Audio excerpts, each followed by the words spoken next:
La classe B est le monospace compact de Mercedes, concurrent en théorie du Scénic, du C4 Picasso, mais en fait plus proche d'une Golf Sportsvan ou Série 2 Active Tourer. Depuis le printemps 2014, Mercedes propose la classe B en version non pas hybride, mais 100% électrique, comme la Zoé ou la Tesla. D'ailleurs, cette classe B reprend une partie de la technologie Tesla, avec laquelle Mercedes a signé un partenariat.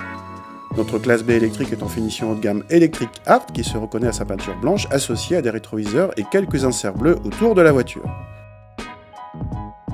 À l'intérieur, on retrouve bien sûr la planche de bord des autres classes B, plutôt bien présentée, et qui reçoit sur la finition Electric Art une garniture façon cuir avec surpiqûre bleue, comme sur la sellerie.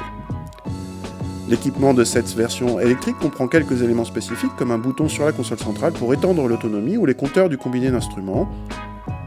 À l'arrière, rien de spécial pour les passagers. En revanche, une fois n'est pas coutume, le coffre de cette version électrique est plus grand que celui des versions thermiques et dépasse les 500 décimètres cubes. Au démarrage, c'est évidemment le silence qui règne à bord. Selon le mode de conduite choisi, il faut appuyer plus ou moins fort sur l'accélérateur pour profiter des 179 chevaux annoncés. Et si vous appuyez à fond, vous pouvez passer de 0 à 100 en 7 secondes 9, la puissance est bien là.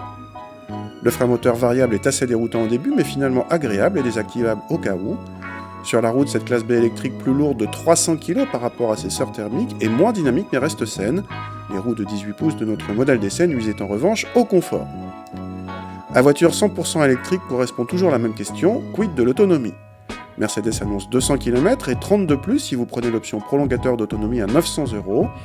Après une charge complète, l'ordinateur de bord, tenant compte des styles de conduite précédents, nous annonçait 98 km d'autonomie, mais au moins cela semblait-il réaliste, le chiffre ne fondant pas comme neige au soleil à la moindre accélération. Du coup, malgré ses qualités d'habitabilité, de présentation et d'équipement, se pose la question, un monospace avec 100 km d'autonomie, ça sert à quoi ?